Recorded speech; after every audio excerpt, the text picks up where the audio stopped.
Good afternoon, everyone. We are back today discussing the reproductive system in human females. We have already discussed the male reproductive system in our previous classes. Today, we are going to focus on the main components. I just thought that it will be better if we had a flow chart kind of presentation. So, I've summarized the NCRT text to discuss the various components of the female reproductive system. So, like any other reproductive system, there are a pair of primary sex organs. In the case of the human females, these primary sex organs are the ovaries. Um, these ovaries are located in the lower abdomen, as the diagram indicates. You will find a similar diagram in the NCRT textbook, which is very important from the examination point of view, by the way. And of course, why the human ovaries? These almond shaped ovaries, which are attached and held to the uterus via the ligament or the broad ligament. Um, these are called primary because they are responsible for the release of the female gamete or germ cell called the ovum.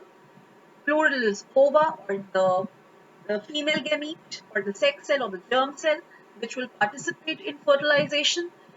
And of course, it is also responsible for the release of some sex hormones. From junior classes, we know they are called the estrogens and the progesterone.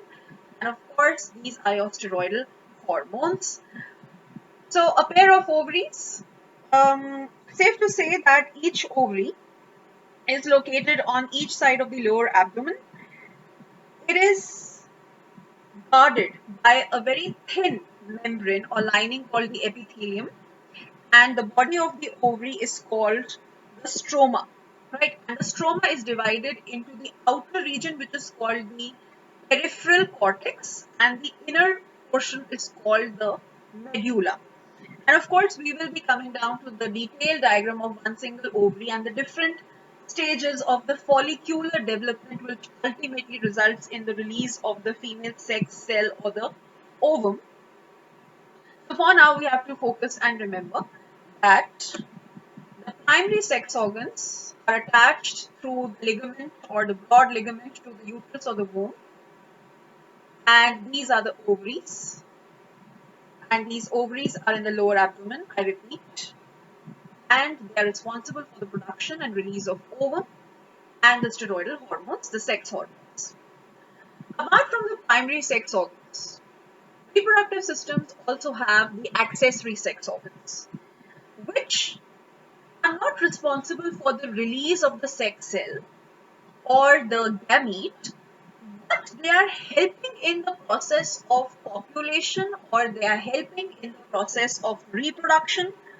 So these accessory sex organs are supporting in the process of ovulation, release of the ovum, in fertilization, that the male and female gametes should fuse and form the zygote, gestation period, the amount of time or the period of time which is going to help, during which the entire development of the zygote will take place, zygote to embryo to fetus, up till the time of parturition or the delivery, and that is partum. So this has to be understood that all these accessory sex organs and ducts are involved in the various stages of sexual reproduction. The first important accessory sex organ over here would be the uterus or the womb. So it is very evident even in the diagram that the uterus is in the shape of an inverted tear. So this would be the uterus. It's just like an inverted tear, right? You can just identify it with the shape. And of course, it has the ligaments or the broad ligaments, which help support the attachment of the ovaries on either sides of the uterus. And it has a narrow opening. So the womb or the uterus has a narrow opening, which is called the cervix, and it ultimately opens up into the vagina or the birth canal, right? So through the vagina, the fetus, which has developed into young one, will finally be pushed out at the time of delivery. Of course, if we look into the detailed structure of the uterus is a bag-like structure. It has an upper curved part called the fundus, and the wall composition of the uterus is very interesting. So there are three walls or three layers, namely perimetrium, myometrium, and endometrium. So if you can remember it like this, that the three layers or the composition of the wall of the uterus or the lining of the uterus has these three main layers. So peri from periphery, that it is the outermost thinmost membrane. Myo, M for myo, M for middle, if you can remember. It is made up of the middle, it is the middle layer and it is made up of smooth muscles. And of course, there is the endo. So, endo, of course, means inside towards the innermost side.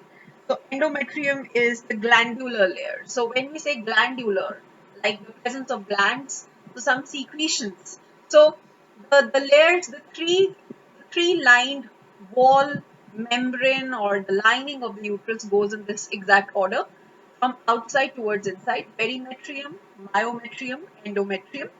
And of course, we have the oviducts or the fallopian tubes on either sides, right? So the uterus is kind of extending in either directions in the form of long ducts or tubes.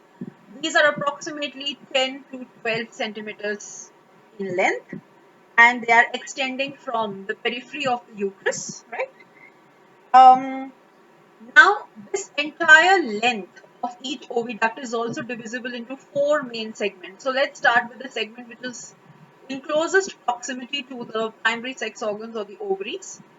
You see these finger-like projections. So these finger-like structures, the fimbriae, that's the first component, the fimbriae. Then of course, the next part is the infundibulum, followed by the ampulla, and then isthmus. So isthmus is the part of the oviduct or the fallopian tube which extends out from the uterus. Then this curved part would be the ampulla. So what I've done in the diagram is just to show you the rough demarcation or the segmentation of the oviducts. I've just put these black bars or lines for your understanding. So isthmus is the region, which is extending out from the periphery of the uterus. Then ampulla is the curved arm-like structure. Infundibulum follows and then extends out into the finger-like fimbriae. So if this helps you to understand the structure of one oviduct more clearly. So fimbriae are the finger-like projections, which are located just at the edge of the infundibulum. It is leading to the ampulla, which is like a curved structure, the inverted C shape or the inverted U shape, you can say. And then of course there is the ampulla leading into the last part, which is the isthmus, right? It joins into the uterus. So it is a narrower part comparatively. So it's very important that you remember these segments or in the exact sequence. This is better. It is better if you can memorize it in one particular sequence. Of course, then we have the cervix and the vagina. So the vagina is the birth canal, and we have already talked that it is the cervix and the cervical canal which is leading out into the vaginal passage. Of course, these are more of interest when we talk of the external female genitalia. So basically, the entire reproductive structures in case of the females, we can say anatomically what is inside of the abdomen. That would be the internal genitalia, and what is outside would be the external genitalia. So it is better to say that the vagina is a part of the external genitalia. And of course, when the vagina includes and outside gives way to the following structures. That is why I have separately mentioned external genitalia, the labia. So labia, the word means lips or folds, right? So labia majora, then labia minora. There's the hymen and the clitoris. We will be and of course the mons pubis. So we'll be talking about the details of these structures later on because they are the part and parcel of the external genitalia. So the reproductive structures, or you can say the genital structures and parts which are outside, which are visible. So that would be it, if you could remember it. And last but not the least, we have another accessory sex organs which are away, the sex organs which are the accessory ones which are away from the pelvic region. That would be the mammary glands or the breasts. So of course the lactiferous ducts and tubules, they are responsible for the release of mother's milk. So the release of lactose rich milk, uh, link it to the fact that we have already discussed that the initial milk secretions that is formative of the colostrum. Colostrum is rich in special immunoglobulins called IgA, and of course this is a very important line of imparting immunity to the young ones. Generally, we come across this word, the female reproductive tract. So it is very confusing at times to think, what all are the parts of a female reproductive tract in the human female. So remember that we are talking of the reproductive tract in the pelvic area, right? And it is made up of the vulva, the vagina, the cervix, the uterus, the fallopian tubes, and the ovaries. But if you want a better demarcation, it is better to split it into two parts: the internal genitalia, that is a part of the anatomy, and then the external genitalia.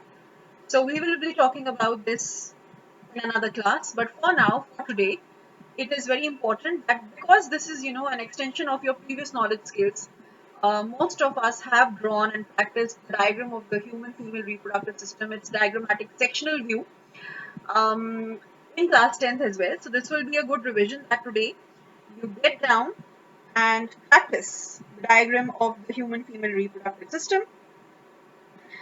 If I was to very quickly discuss the external genitalia, uh, just definition wise, if I am to discuss. So, the mons pubis is basically a cushion of fatty tissue which is covered by skin and some pubic hair for protection, of course. And this is followed by the labia. So, the lip like or fold like structures. So, labia majora extends down from the pubis to the vaginal opening, and there is the labia minora, which is then a paired tissue folded to form the labia minora, and this is then followed by the hymen. So hymen is just a membrane. It is a thin stretched membrane over the opening of vagina. And due to rigorous physical activity, sports activity, and active lifestyle, many young girls can rupture their hymen because of rigorous physical activity as well. That's very normal. It's very obvious. And of course, last but not the least, there is the clitoris. And the clitoris is basically a structure which is just present above the urethral opening or the orifice. Another common confusion that students create generally is that, just like in case of the male reproductive system, is the passage for the urine and the reproductive passage common? Is it the same? Is the urethra the common passage for the, just like in case of males, the urethra is a common passage for what do you call your semen and urine? Is this the same case in case of the female reproductive system? Well, to be safe, to be safe, no, these are two different openings. In case of the human female, the vaginal orifice or the vaginal surface is different, a bit apart or at a distance from the urethral orifice or the opening. So, I think for today, we would want to understand, just summarize the diagrammatic structure of the human female reproductive system. Remember, split it into the external and internal genitalia. Then you can go ahead and split it in the form of this flow chart. This is a very important tool. In fact, this is a very common way by which you can construct your own personalized flow charts. This helps in building your memory. Just notice how I have split the flowchart into three segments: the primary sex organs, the secondary sex, the accessory sex organs, and the external genitalia. I've tried to include the basic names, their functions, or their subparts. So this is a way of enhancing your memory. So for today, in this very brief session, I have focused on the structure and the components of the female reproductive system in the humans, in the females. We will be talking about the hormonal control of the entire reproductive system, for which I want to give a very quick recap. Remember, hypothalamus, GnRH, targeting the anterior lobe of the pituitary. Of course, then there is the release of LH and FSH. There is the luteinizing hormone and the follicle stimulating hormone, and them targeting the sex organs in the males and the females. Now, in case of the females, of course, we are talking of the cells or the specific parts of the ovary getting targeted, which is going to be the basis of our next class. We are going to try and link three diagrams together. So there will be the hormonal signaling interlinked with the structure of the ovary, the enhanced structure of the ovary, in which we will see the different follicular stages, and that in correspondence to the process of gametogenesis and the release of ovum or ovulation. So that would be our next class. Till then, I hope you will practice this diagram well with its complete labelings as well as the components of the female reproductive system. See you all soon, very, very soon. Thank you.